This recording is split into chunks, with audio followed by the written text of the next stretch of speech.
Taking a look at our lineup here on the Now. As the coronavirus outbreak grows in China, we're getting a new picture of just how prepared states are to handle a bigger threat here. And all the labels on egg cartons can be confusing, so we're going to help you decide whether paying extra money for certain eggs is actually worth it. And secrets in relationships are rarely a good thing. And when it comes to money, it could create a lot of problems. The advice experts have for couples. Thank you, Annie, and thank you for joining us here on the Now Indy. Looking west over downtown Indianapolis, and we've got those cloudy skies and the precipitation has moved in. We're kind of seeing a mixed bag all across central Indiana. Checking out now the view 465 at 31 on the north side. Traffic's moving okay there in most cases, but again, some of those bridges especially, those are going to be the first areas that we start to see some of that ice that could accumulate. Right now, road surface temperatures are in pretty good shape, but those bridges a little closer to the freezing mark. And in the Frankfort area, you can see this is actually a coating of sleet that's been falling. Thanks to Brandon for sending in this photo, and you can send those photos to me and Kevin on social media as well. So we've got the winter weather advisory that kicked in at 4 o'clock, runs all the way till 10 o'clock tomorrow morning, including from Bloomington and Nashville all the way north through Indianapolis into Logansport and Peru. And here is kind of that radar mosaic and what we got going on, where we've got these purples and blue shadings, the deeper blues. That's where we're all snow and some sleet mixing in around Lafayette and Kokomo. Now the transition is going to be from less sleet to more snow here.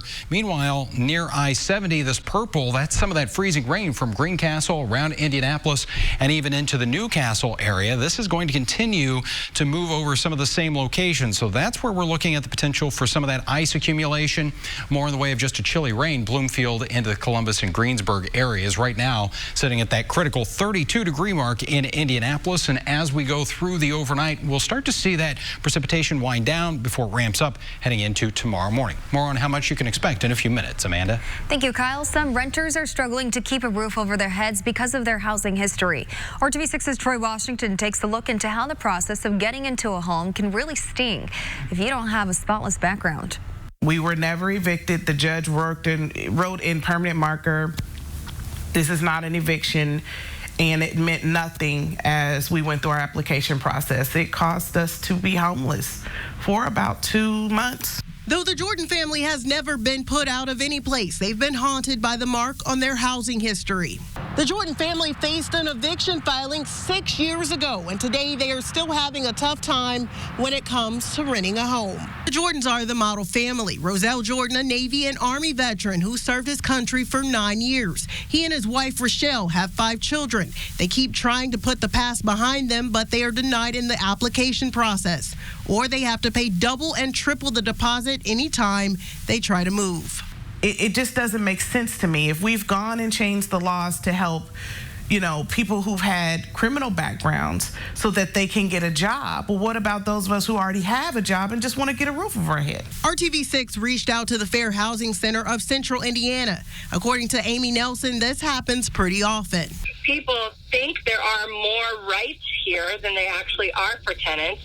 And people just don't understand the extent of the problem that we have. She says, in fact, House Bill 1103, known as the Eviction Expungement Bill, didn't pass, but would have allowed in certain situations for renters to start fresh. A second chance some tenants deserve to get unstuck. You may not have done anything wrong. The filing of the eviction upon you may not have been justified. It may have been retaliatory, whatever it might be. And then you now can't secure safe, affordable housing because of the background checks. I think at this point, some people need to be fighting for those who are going to possibly maybe rent their entire lives. Not everyone can be a homeowner. Working for you on the East Side, Troy Washington, RTV6.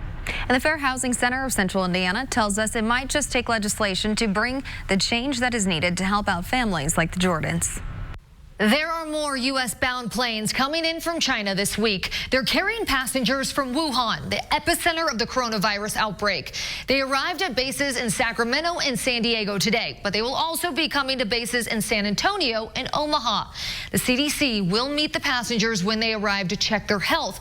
Passengers have already been screened before boarding, and passengers will also be under quarantine for 2 weeks. A human rights group is reporting that at least 138 people have been killed after being deported to El Salvador from the U.S. According to Human Rights Watch, most of the deaths happened within a year of the deportees returning to El Salvador. Nearly half of these cases were sexual assaults or other types of violence.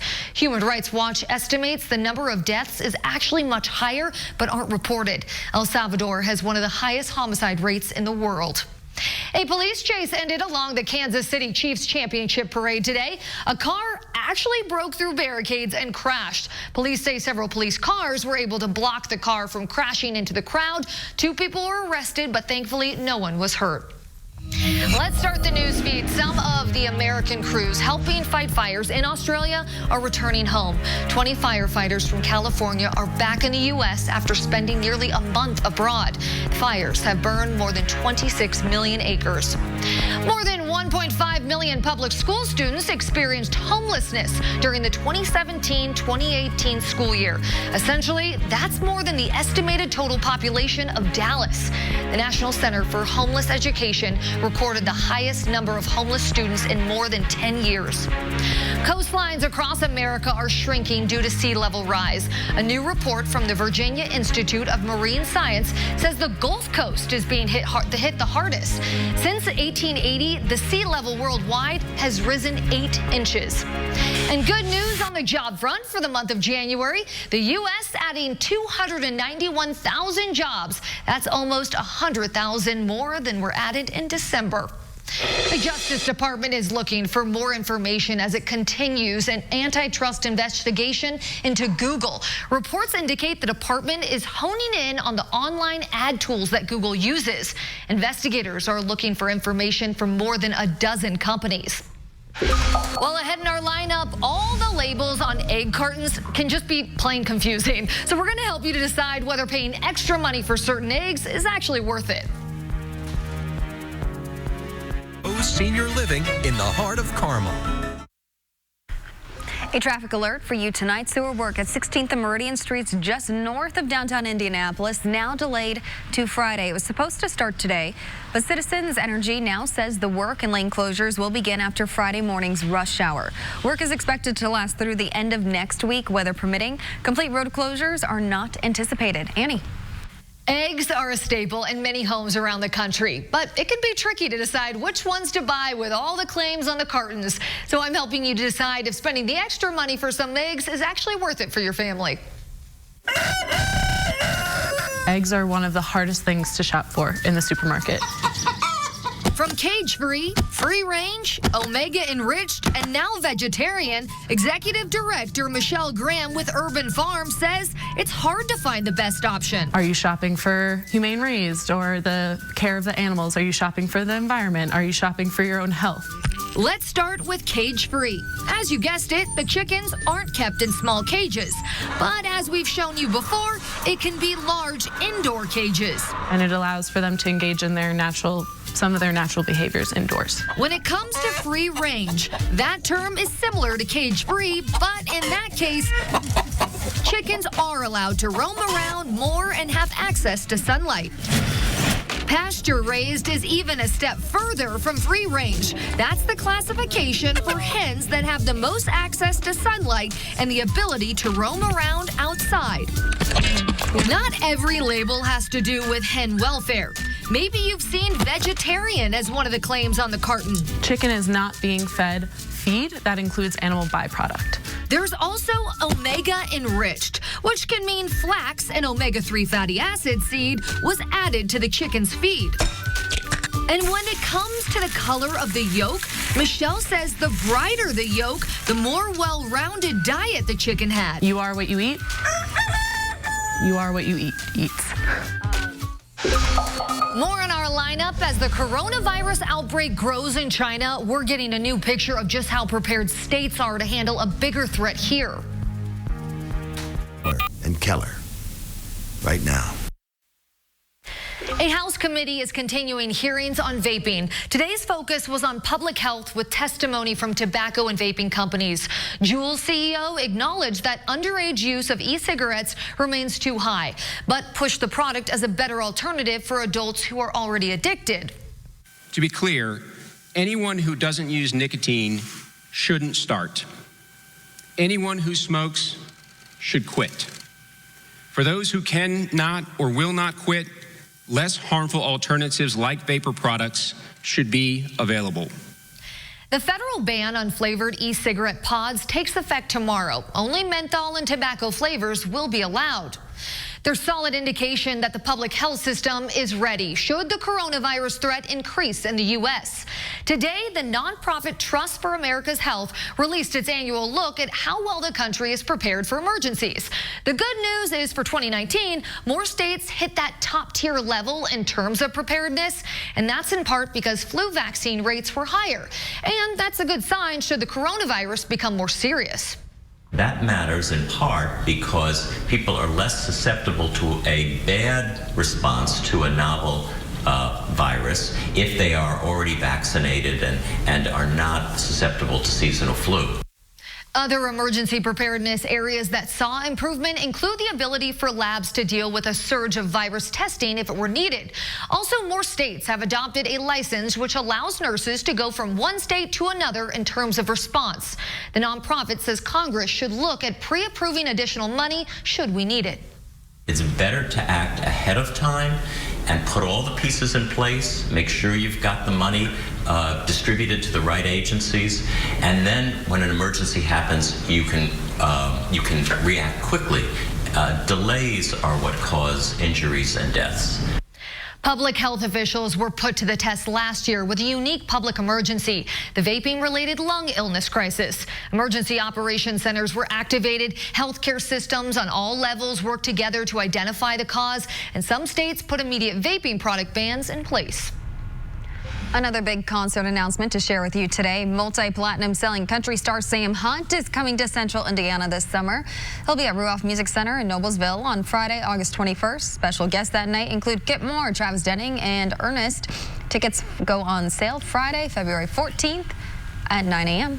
Sounds like a good Valentine's Day gift. Yeah, right now we're a little icy out there. You can see on the camera, this is looking at US 31 between Westfield and Carmel there, and we're getting that on the lens.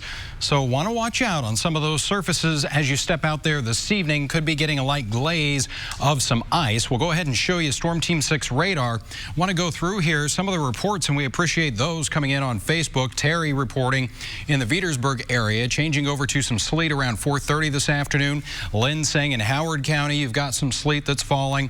And also we had some reports of freezing rain in the Muncie area. Also a little bit of freezing rain in and around Tipton this afternoon. You can see all these colors on radar, and where we've got that dividing line, this area of purple, that's where we've got that freezing rain at least being detected by radar right through Indianapolis right now, back into the Greencastle area and Greenfield. Now, while most of the main roadways may be in pretty good shape, again, it's those elevated surfaces that are going to get a little icy first. Frankfort to Kokomo, we're still dealing with some sleet in this area, but transitioning over to some snow and reports of some snow there around the Marion area. Then we've got a chilly rain into Bedford, Seymour, Columbus, and Greensburg. Not expecting to get in on as much of the wintry precipitation.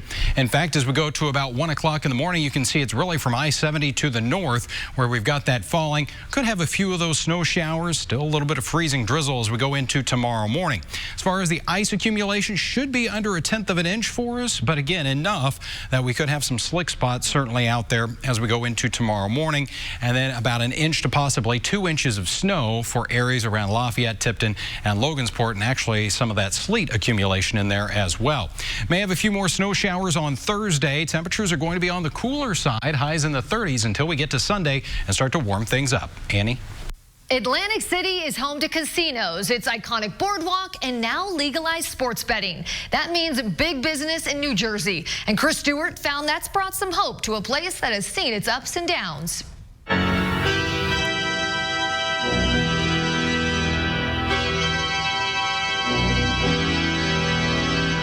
Since the 1930s, the sound of the world's largest pipe organ has been a constant inside Atlantic City's Boardwalk Hall. An oceanside city that's been in a sea of change. I grew up actually not so far from this hall, and I've sort of been working on the boardwalk since I was about 6 years old. Anthony Kachura used to own several businesses along the boardwalk. He's a straight shooter. Love and hate Atlantic City all at once. It had so much potential. From 2014 to 2016, 5 of this city's 12 casinos closed. 11,000 jobs were lost. Today, the Trump Plaza still stands on the boardwalk. It's more than 24 floors, empty. But there is a new optimism for casinos here, sparked by legal sports betting. This is the William Hill Sportsbook in Tropicana, and we spent a lot of money on it, and it's gorgeous. 65% of the people in the state of New Jersey voted that they want to do it. New Jersey won a Supreme Court case in 2018. It cleared the way for states to legalize sports betting if they choose. We did about $300 million in the state in revenue for 2019. $125 million of that is in Atlantic City. Steve Callender is a casino executive and the head of the Casino Association of New Jersey. Last May, his state became the first ever to beat Nevada when it came to money legally bet on sports. It's safer, it's more convenient. I mean, there's some aspects of the other side that, are never going to change, but I think for somebody that just wants to make a bet and not have to worry about it, this is the easiest thing to do.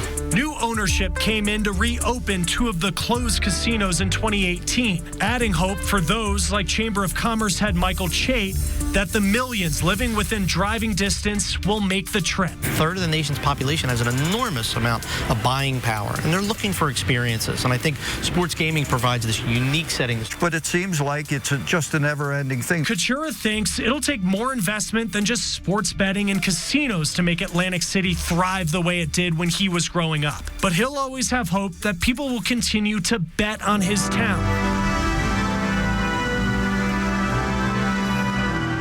One that has a deep sense of history mixed in with the flair of casino lights. I'd like to think the city will reinvent itself again. It has a number of times already. There's a certain resilience about the city.